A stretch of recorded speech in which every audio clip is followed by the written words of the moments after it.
Well, Jeff and I met 6 years ago. We met in September, engaged in December, and married in May. It was very quick. And when we got married, I was 37. So we didn't really know if we'd be able to have children. And so we just really started trying right away. All I'd ever wanted to be was a wife and a mom.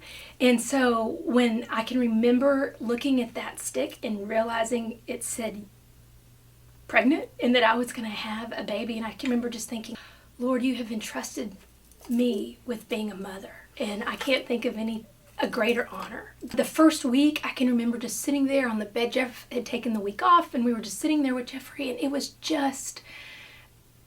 incredible. It was almost like a transformation, really like when I first became a believer, just that feeling of how I felt, of just being transformed. And it was a love that you can't even imagine until you become a mother. And then the end of that first week was just when my world just really came crashing in, and just I felt like a darkness fell on me, and it was just an overwhelming sense of hopelessness and despair that I didn't know where it was coming from, because I'd never experienced anything like that. And here I had everything I'd ever wished for with my husband and my baby, a healthy baby, and I was just, all I could do was cry. I kept it to myself. I kept on trying to be this, I wanted to be Martha Stewart, Mary Poppins all rolled into one. Get over it. Snap out of it. You're depressed. This is the day the Lord has made. Let us rejoice in it. This train's bound for glory. Get on. Let's go. And I just couldn't function. I cried all the time. And then I wasn't able to nurse. And so I thought, well, if I can just get over this, or if I can ever nurse, I'm sure I'll be okay. And it was just, I kept on thinking, oh, there's something that's going to help me. And nothing could. And finally, Jeff knew something was wrong. He didn't know what it was. He just knew that it wasn't me. And I said, I need help. And he said, we'll get you in the doctor. Let you call immediately. I was really ashamed to call. I'm going to say it. I was. And I told her, I am just so sad.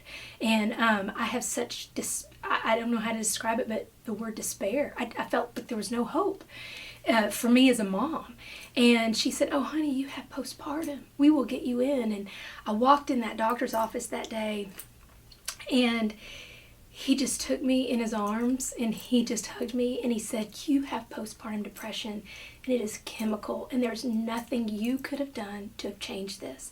And he prayed with us, and he put me on medication. My only regret really is that I didn't get on it sooner, because I feel like I missed those first 3 months of just really enjoying being a mom. I think once you first talk about it, and then you hear that someone else went through it, oh yeah, it's such a freeing sense.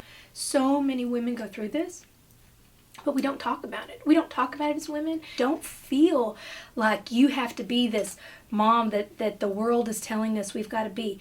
You take care of yourself. You be your best self, and don't worry about medication. Maybe you're on it 6 months. Maybe you're on it 6 years. Maybe you're on it the rest of your life. Who cares?